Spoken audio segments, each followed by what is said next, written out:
Hey, how's it going, everyone? It is Drigo, and we're back with another episode of the Fairy Tale 100 Year Quest anime, episode 10, and this episode covers chapters 32 through 35 of the Fairy Tale 100 Year Quest manga. And for the most part, this episode covered everything pretty darn faithfully from the manga, but actually backtracking to 2 episodes ago where there would have been a bonus chapter in the middle of the episode, this episode is actually the one to adapt that bonus chapter. Actually, we get 2 bonus chapters adapted within this episode, and both of them I find incredibly fun. One is significantly longer than the other one, but the one that was supposed to be 2 chapters ago mainly focuses around Juvia and Erza, and Juvia's like practicing kissing right in front of Gray, which such a fun Easter egg is that he's wearing the shirt that he was wearing on Tenro Island, and I just really like that shirt for Gray. I think it looks super cool, so kind of cool to see that come back.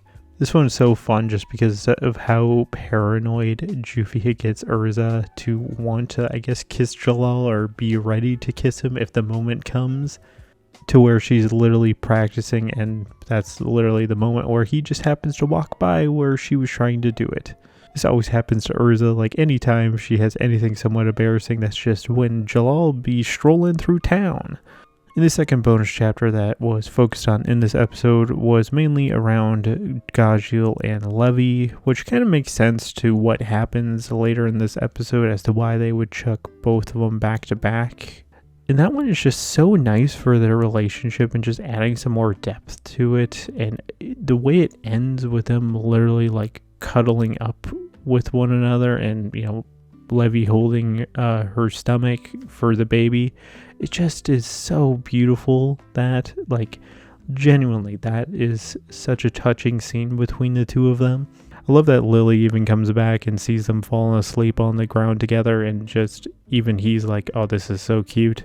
And you can definitely tell that even in this short, that Gajil is kind of a changed guy, mainly because he was taking jobs to help support, you know, them having a kid.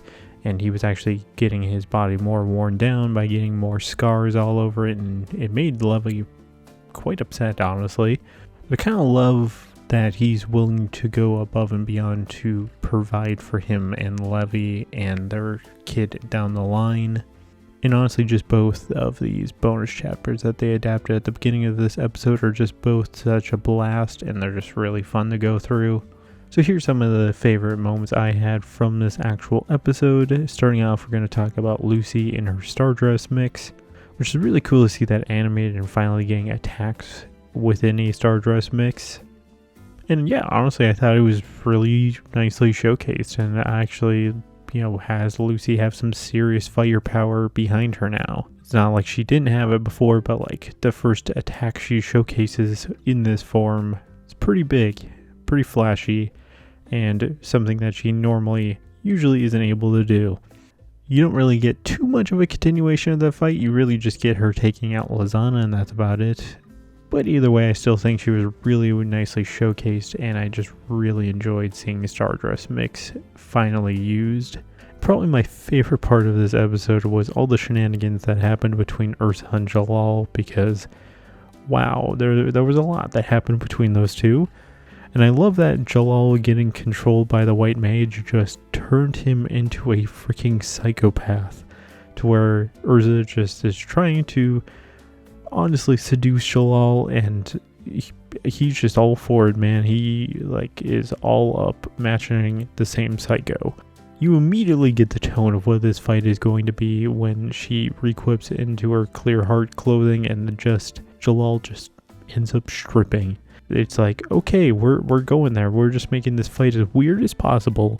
And weirdly, I kind of love that Erza just goes along with it, and she just starts changing into like more and more revealing outfits as we go. Just trying to, like, I guess, completely overwhelm Jellal, which indirectly doesn't really work, but I just kind of find it hilarious that that was her plan.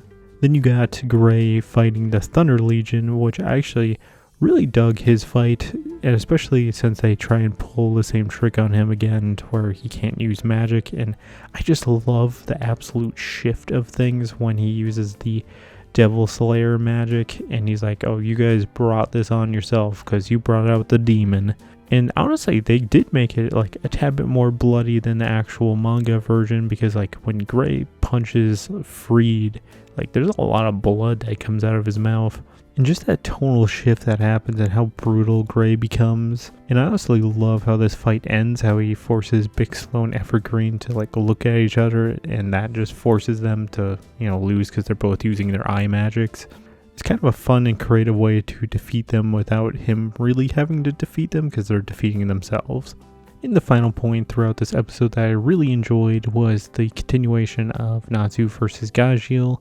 And I just kind of love how Gajeel just has this drive to not want to lose to Natsu. Like, it's so ingrained in him that he doesn't want to lose to him. Yes, it is kind of a bummer that you don't really get him fully losing per se, but I mean, in a way, he did lose to him, because if not for Levy showing up, he would have most definitely probably lost. Which Levy showing up has a flashback where she reveals that she's pregnant to all of her friends in Fairy Tail, which is a fun flashback. It's also showcasing how Gajeel and Levy are both trying to be the best possible parents they possibly can be already. And it's just kind of fun to see how everyone else in the guild reacts to that news. I actually really love how that fight ends with Levy tricking Natsu onto a carriage, which gets him motion sick, which they send him away.